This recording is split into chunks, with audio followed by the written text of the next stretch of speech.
सुप्रभात।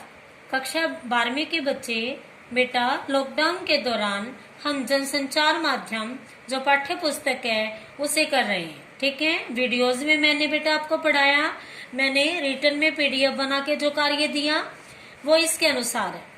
अभिव्यक्ति और माध्यम, विभिन्न माध्यमों के लिए लेखन मैं समझा चुकी हूँ बेटा। रेडियो है, समाचार पत्र है, टेलीविजन है, इन माध्यमों के लिए किस तरह से लिखा जाना चाहिए। ठीक है, यहाँ मैंने इस पाठ के द्वारा आपको समझाना चाहा है। मुख्य बिंदु मैं बता चुकी हूँ कि जन संचार माध्यम क्या होता है। ठीक है, संचार के पहलू क्या है, एक पाठ हो गया है। इसके बाद मैंने विशेषताएं और खामियों के बारे में भी आपको भेज दिया है। आज हम करेंगे पाठ 2। ठीक है, पत्रकारिता लेखन के विविध रूप और लेखन प्रक्रिया क्या है। ठीक है बेटा, हम ध्यान से देखते हैं कि पत्रकारिता दो शब्दों का मेल है। पत्रकार यानी कि समाचार पत्र को लिखते समय विभिन्न प्रकार की कौन सी प्रक्रियाएं अपनाई जाती हैं, किस प्रक्रिया के द्वारा समाचार पत्र तैयार होता है। पहला जो घटक आता है, लोकतंत्र में अखबार एक पहरेदार शिक्षक और जनमत निर्माण का कार्य करते हैं। समझ आ गया बेटा। पत्रकारिता लेखन के विभिन्न रूप कौन से हैं, यानी कि अर्थात समाचार पत्र जो है वो जनता में एक पहरेदार और शिक्षक के रूप में अपनी भूमिका निभाता है। अखबार पाठकों को सूचना देने, जागरूक और शिक्षित बनाने, उनका मनोरंजन करने का दायित्व निभाते हैं। पत्रकार अर्थात समाचार पत्र को लिखने वाला इस दायित्व की पूर्ति के लिए लेखन के विभिन्न रूपों का प्रयोग करते हैं। उन रूपों को ही वास्तव में पत्रकारीय लेखन कहते हैं। ठीक है बेटा, ये आपका एक अंक का भी आता है। फिर देखते हैं पत्रकारीय लेखन एवं सृजनात्मक लेखन एक दूसरे से अलग कैसे हैं। यहाँ मुद्दा चलता है समाचार पत्र में किस तरह के लेखन होते हैं और कौन से सृजनात्मक लेखन है। इनका संबंध पत्रकारीय लेखन क्या है, पहले हम परिभाषित कर रहे हैं। इनका संबंध समसामयिक और वास्तविक घटनाओं और मुद्दों से है। अगर एक नंबर में आता है तो हम इसे परिभाषित कर सकते हैं। फिर दूसरा कार्य है, यह अनिवार्य रूप से तत्कालीन और पाठकों की रुचियों और जरूरतों को ध्यान में रखकर किया जाता है। ठीक है, समाचार पत्र लिखने वाले का कार्य क्या है, समसामयिक और घटनाओं मुद्दों को देखना, उसके अलावा पाठकों की रुचियां और जरूरतों पर ध्यान देना। फिर बात करते हैं सृजनात्मक लेखन क्या है। कई बारी ये इकट्ठा प्रश्न आता है और कई बार ये विभाजित करके दिया जाता है। सृजनात्मक लेखन से क्या अभिप्राय है। इस लेखन में कल्पना को भी स्थान दिया जाता है। जानते हैं जब हम समाचार पत्र पढ़ते हैं बेटा, उसमें बहुत सारे फीचर और आलेख भी होते हैं, जैसे सिनेमा जगत पर है, शिक्षा पर है, खेल पर आदि। इस लेखन में लेखक पर बंधन नहीं होता, वो अपनी इच्छा अनुसार जो पाठक हैं उनकी आवश्यकताओं के अनुसार लिख सकते हैं, उन्हें काफी छूट दी जाती है। ठीक है बेटा, हमने यहाँ तक पढ़ा। उसके बाद देखते हैं पत्रकारिता के विकास में जिज्ञासा का मूल भाव सक्रिय होता है। ठीक है, पत्रकारिता समाचार पत्र के कार्य में विकास में उनकी एक जिज्ञासा होती है, अर्थात उन्हें पूरा करने का भाव होता है। अच्छे लेखन की भाषा। ठीक है, पहला घटक क्या है, अच्छे लेखन की भाषा है। भाषा कौन सी, सीधी है, सरल एवं प्रभावी। सही मायने में मेरे कक्षा 12वीं के बच्चों को मैंने बहुत बार बताया है, जानेंगे कि जनसंचार माध्यम में कोई भी घटक जब लिखने की बात आती है तो सीधी, सरल एवं प्रभावी होनी चाहिए। अच्छे लेखन के लिए ध्यान देने योग्य बातें क्या होनी चाहिए, वे है बेटा गुण से गुण विषय की प्रस्तुति।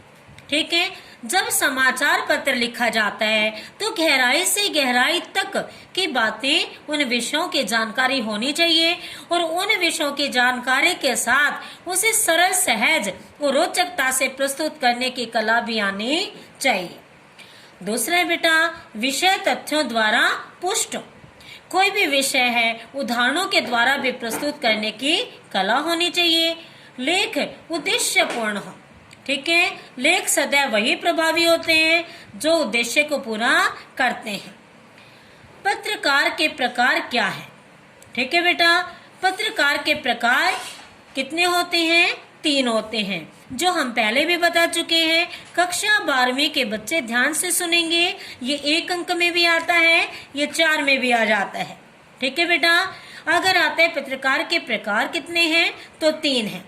नंबर 1 आता है पूर्णकालिक। परिभाषित करने के लिए बताया जा रहा है किसी समाचार संगठन के नियमित वेतन भोगी। ठीक है, इसका मतलब है पूरे समय के लिए जो कार्यरत रहते हैं।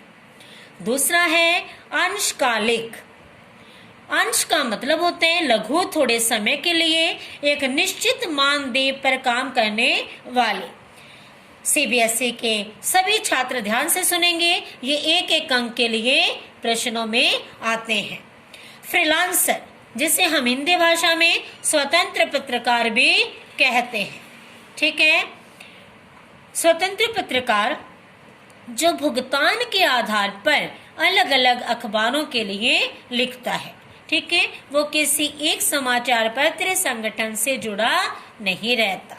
ठीक है मेरे बच्चों, क्या मेरे बच्चों को यहाँ तक समझ आया है? सरल और सहज ढंग से करते हैं। उसके बाद आता है बेटा, समाचार पत्र में कितने प्रकार होते हैं? किसी भी न्यूज़पेपर को देखते हैं, अखबार को देखते हैं, उसमें 6 बातें हमारे मन मस्तिष्क पर दस्तक करती हैं। वो क्या है? किसी भी समाचार में 6 प्रश्नों का उत्तर देने का प्रयास किया जाता है। क्या हुआ, कैसे हुआ, किसके साथ हुआ, क्यों हुआ, कहाँ हुआ, कब हुआ। जैसे वर्तमान समय में हम देखते हैं, किसी आपराधिक घटना स्थल पर देखते हैं तो ये बातें हमारे मन मस्तिष्क में आती हैं। और जब हमारे मन मस्तिष्क में आई हुई बातों का जवाब हमें मिलता है, उस समय सही मायने में मान लेना चाहिए कि समाचार पत्र अपनी अहम भूमिका निभाता है। ठीक है बेटा, अच्छे अंकों के लिए हमें इस आकृति का निर्माण करना चाहिए कि कंकार हुए। फिर बताती हूँ क्या, कैसे, किसके साथ, क्यों, कहाँ और कब। इस आकृति को दर्शाने के लिए हम इसे क्या कहते हैं? उल्टा पिरामिड शैली। ठीक है बेटा, उल्टा पिरामिड शैली में सबसे पहले हमारे मन मस्तिष्क में आता है क्या, कौन, कहाँ, कब। दूसरा पड़ाव आता है कैसे, क्यों, तथ्य और स्रोत। अगर किसी कारणवश मेरे प्यारे विद्यार्थियों को इस आकृति में किसी प्रकार की दुविधा है तो हम सीधा ही अंक अर्जित करने के लिए उल्टा पिरामिड शैली लिखकर इस आकृति को भी दर्शा सकते हैं। ठीक है बेटा, उल्टा पिरामिड शैली से क्या अभिप्राय है? अक्सर सीबीएसई में ऐसे क्वेश्चन आते हैं जिनका एक पंक्ति में अर्थ होता है, पहले विशेष फिर शेष। ठीक है बेटा, फीचर 1। अब हमारा दूसरा पड़ाव आ जाता है। 6 कंकार हमें समझ आ गए हैं, आशा करती हूँ मेरे सभी बच्चे समझ रहे होंगे। फिर आता है फीचर। फीचर समाचार पत्र में आवश्यक माने जाते हैं। फीचरों के द्वारा समाचार पत्र को सुंदर बनाया जाता है। ठीक है बेटा, फीचर एक सुव्यवस्थित, सृजनात्मक और आत्मनिष्ठ लेखन माना जाता है।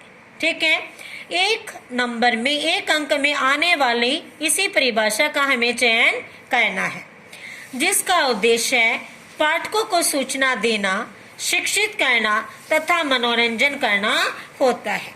मेरे प्यारे विद्यार्थियों, मैं आपको बताना चाहती हूँ, सीबीएसई की जब आंसर शीट हमें चेक करने को दी जाती है, चेक करने के लिए मैं जाती हूँ तो मैं वहाँ इस तरह के जवाब को पूर्ण अंक 1 प्रदान करती हूँ। ठीक है बेटा, तो फीचर किसे कहते हैं? एक सुव्यवस्थित, सृजनात्मक और आत्मनिष्ठ लेखन फीचर कहलाता है।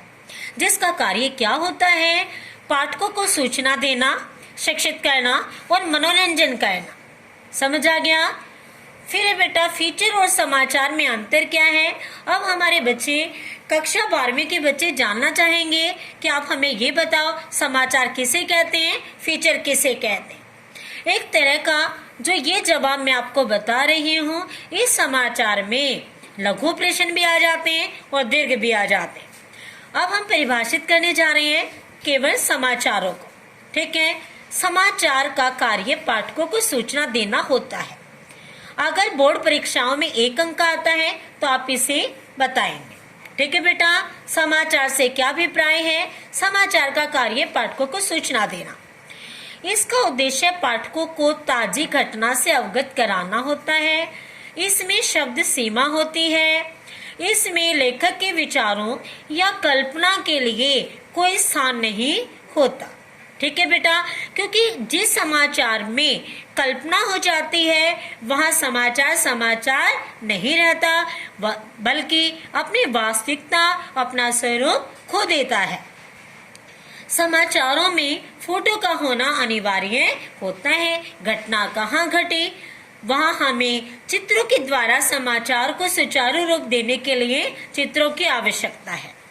ठीक है बेटा, मेरे बच्चों को समझ आया? समाचार किसे कहते हैं? 1, 2, 3, 4, 5 घटकों से आपको मैंने समझाया है। परीक्षा में अंक लेने के लिए आप किसी भी परिभाषा को परिभाषित कर सकते हैं। फीचर किसे कहते हैं? फीचर एक सुव्यवस्थित, सृजनात्मक और आत्मनिष्ठ लेखन है। कुछ बच्चे इसे याद कर सकते हैं। जिन बच्चों को किसी प्रकार की समस्या है तो मेरे द्वारा दी गई दूसरी परिभाषा को आप कंठस्थ कर सकते हैं। इसका उद्देश्य पाठकों को सूचना देना, शिक्षित करना और मनोरंजन करना होता है। इसमें शब्द सीमा नहीं होती। अच्छे फीचर 200 से 2000 तक शब्दों के होते हैं।